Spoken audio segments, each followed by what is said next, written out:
कैसे हैं आप लोग? आप बोलेंगे सर अच्छे हैं। चलिए आज बातों बातों में से फिर कुछ और बात कर लेते हैं और इन बातों से मिलाकर फिर कुछ और नई बात कर लेते हैं। कुछ बातें आप बोल लें, कुछ बातें मैं बोल लूं। दोनों बातें बातें करते करते करते बातें और बातें करते हुए हम कुछ ना कुछ नहीं सीखते। तो welcome back to the question answer series related to the digital marketing. तो चलिए आज एक काम करते हैं, पता है क्या करते हैं, शुरू करते हैं आज का क्वेश्चन आंसर जो हमारा सेशन है उसको हम स्टार्ट करते हैं। देखिए सीखते सीखते हमारे करीबन 13 to 14 डेज निकलते चले जा रहे हैं और हम काफी टॉपिक्स जो हैं उनके बारे में हम नॉलेज गेन करते चले जा रहे हैं। फिलहाल आज का क्वेश्चन देख लेते हैं। कोई ज्ञानबाजी नहीं, कोई डायलॉग बाजी नहीं, पहले सीधा क्वेश्चन पर चलेंगे फिर बाकी सारी बातें जो है वो करेंगे। तो जो आज का जो क्वेश्चन है ना गाइस, वो अगेन हमारे आकाश जी से है। यानी आकाश जी से है मतलब आकाश जी ने मुझसे किया है, अगेन उन्होंने पूछा है। पर जैसे मैं हर बार बोलता हूँ, क्वेश्चन वाजिब है। अगर कोई फ्रेशर स्टूडेंट है तो उसके दिमाग में भी ये क्वेश्चन जरूर रहेगा, तो बिल्कुल वाजिब क्वेश्चन में से एक है। देख लेते हैं भैया आज पूछा क्या है। मैंने एक चीज आपको बोली थी ना, हमारा आकाश जी जो है वो क्वेश्चन बैंक है, उनके पास में गूगल है क्वेश्चन बैंक का, तो वो कहीं ना कहीं। लेकिन देखें वो रियल लाइफ से रिलेटेड क्वेश्चंस लेकर आते हैं, तो मुझे भी उनका आंसर देना अच्छा लगता है क्योंकि वो रिलेटेड है। और दूसरा, हर जो बिगनर नई चीज सीख रहा है ना, उसके लिए भी वो इम्पोर्टेंट है। ठीक है, तो आज का जो क्वेश्चन है वो क्या है, पहले ये समझ लेते हैं। अगेन सेम थॉट, मैंने एक वीडियो अपलोड किया था, उसी वीडियो के कमेंट में उन्होंने एक क्वेश्चन लिखा। आज का जो क्वेश्चन है ना उनका, पहले एक बार उसको समझ लेते हैं कि क्या चीज पूछी गई है, देन हम थोड़ा सा आगे बढ़ते हैं। तो आज जो आकाश जी ने पूछा है ना, उस क्वेश्चन में पता है क्या चीज पूछी है, कि जिस ड्यूरेशन पर हम बेसिक सीख रहे हैं डिजिटल मार्केटिंग के, उस टाइम पीरियड पर हम हैंड्स ऑन जो सेशन है उस पर फोकस करें या ना करें। ठीक है, ये अपने लर्निंग कॉन्सेप्ट जो हम लर्न कर रहे हैं ना, हम उसी पे फोकस करें। ठीक है, तो एक सिंपल सा अगर फैक्ट मैं बोलूं कि भाई क्या कहना चाहते हैं इससे, तो सिंपल सी बात है, जिस दौरान आप लर्निंग कर रहे हैं तो उस टाइम हम हैंड्स ऑन सेशंस या हैंड्स ऑन रिव्यू हैं वो चीज़ों को करके देखें या ना देखें, या जो फंडामेंटल हमारे कॉन्सेप्ट है उस पर ज़्यादा फोकस करें।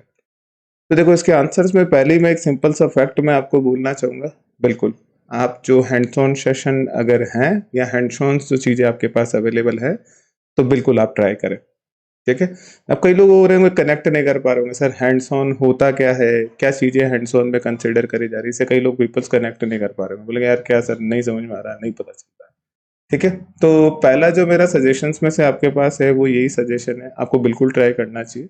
हैंड्स ऑन जो होता है ना, वो आपके मेंटोर के ऊपर डिपेंड करता है कि वो किस तरीके से उस एक्सरसाइज को लेकर आता है और किस तरीके से आपको चीजें बताता है। अब बोलेंगे यार सर नहीं यार, अभी तक हम कनेक्ट नहीं कर पाए, एक्चुअल में आप क्या कहना चाहते हैं। चलो ठीक है, कनेक्ट करने के लिए बड़ा जनरल एग्जांपल ले लेते हैं, बड़ा अच्छा सा एक छोटा सा एग्जांपल ले लेते हैं। मान लीजिए कोई रोज क्रिकेट मैच जो है वो टीवी पे देखता है। ठीक है, वो डेली बेसिस पे वो देखता है। फिर वो क्या सोचेगा पता है, यार कभी तो मुझे मौका मिले और मैं भी जाके क्रिकेट मैच खेलूं, कभी तो मुझे मौका मिले जब इस क्रिकेट मैच में कभी मैं बॉलिंग करूं, या फिर कभी मुझे मौका मिले मैं बैटिंग करूं या मैं फील्डिंग करूं। ठीक है, तो किसी चीज को देख के एक्साइटेड होता है कि ये आज नहीं तो कल मैं भी करूं। सेम थॉट है हैंड्स ऑन के अंदर। हैंड्स ऑन जो सेशंस होते हैं ना, वो मेंटोर्स इसलिए कराते हैं जिससे कि जो एक्चुअल एक्सरसाइज है ना उसका एक स्मॉल टर्म्स जो है स्टूडेंट को सीखने को मिले। लर्निंग फेज के लिए एक्चुअल में हैंड्स ऑन दिया जाता है। ये तो होता है इसका सिंपल सा फैक्ट सा आंसर। और ये अब देखो, थोड़ा कनेक्ट करने के लिए थोड़ा छोटा मोटा सा कुछ चीज़ों का थोड़ा सा हेल्प लेते हैं जिससे आप चीज़ों से कनेक्ट कर पाए और समझ पाए। अब इसमें क्या क्या चीज़ें हैं इसको एक बार देख लें कि इसमें क्या क्या चीज़ें आती हैं। तो क्वेश्चन पर आगे बढ़ते टाइम हम थोड़ा सा चीज़ों को देख लेते हैं। अब देखिए, आप पहले ना मीनिंग समझने की कोशिश करेंगे, क्या मीनिंग। अब इसमें मैं थोड़ा सा, जो मैंने एक पुराना क्वेश्चन था जो मैंने बताया था कि भाई प्रोजेक्ट्स जो है वो स्टूडेंट को ट्राई करने चाहिए कि नहीं करने चाहिए, उससे थोड़ा सा रिलेट करते हुए मैं आपको चीज़ों को समझाऊंगा जिससे आप है ना एक अंडरस्टैंडिंग फैक्ट पे आप समझ सके। अब देखें एक्चुअल में क्या होता है, जैसे प्रोजेक्ट्स होते हैं ना रियल वर्ल्ड के अंदर, तो जैसा मैंने बोला था कि अलग अलग तरीके की चीज़ें होती है। इस अलग अलग में क्या होता है, कुछ फ्रेशर्स होते हैं और या फिर कुछ मान लीजिए कुछ लोगों ने मिलकर एक अपनी कंपनी बनाई है। ठीक है, देन वो क्या करते हैं, फ्रीलांसर प्रोजेक्ट ग्रैब करते हैं। ठीक है, तो यहाँ पर ग्रैब करने का मतलब क्या होता है, उनको नॉलेज होता है डिजिटल मार्केटिंग की सारी चीज़ों का। थोड़ा सा मैं मार्क कर देता हूँ आपके लिए, जिससे थोड़ा सा आपके लिए आसानी हो जाए। तो यहाँ पर क्या देखो, इनको नॉलेज होता है डिजिटल मार्केटिंग की सारी टेक्निक्स का, और ये क्या करते हैं, बिजनेस जो है उसकी नीड को समझते हैं और इसको अंडरस्टैंड करते हैं कि यार उसकी नीड क्या है।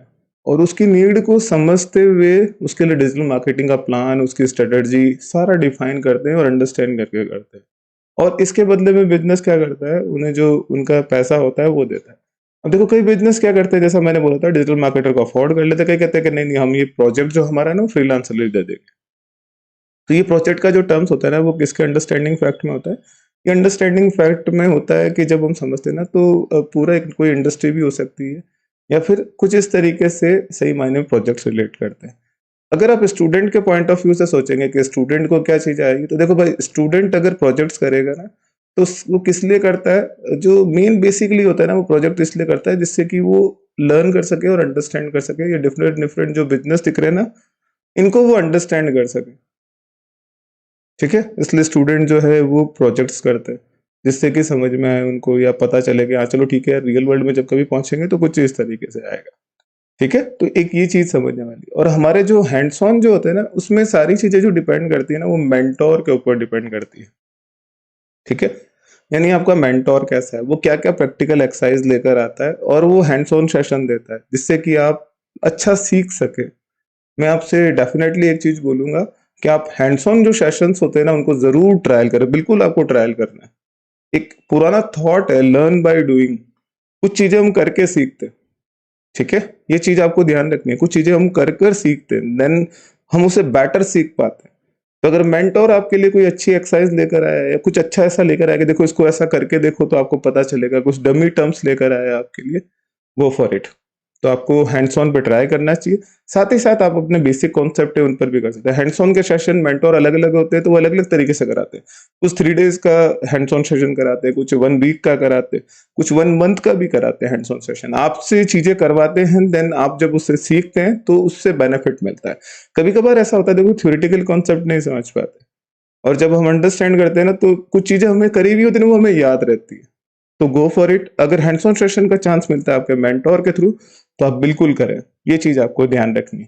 तो देखो बातों बातों में इतनी जब बात हुई है तो बस कुछ इतनी बातों को रखेंगे और इससे ज्यादा नहीं। तो जितनी जरूरत है उतनी हम बात करेंगे सेशन के अंदर। फिलहाल आज के लिए हम लोग इतना ही रखेंगे, बाकी जो सारी चीजें हैं उस पर फिर कभी और डिस्कशन कर लेंगे और भी काफी सारी चीजें उन पर भी देख लेंगे। तो आज के लिए इतना कर रखते हैं guys, thank you so much. और हाँ एक चीज और, अपना ख्याल रखिएगा, मुझे भी याद करते रहिएगा और जिसको चाहे उसको भी याद करते रहिएगा।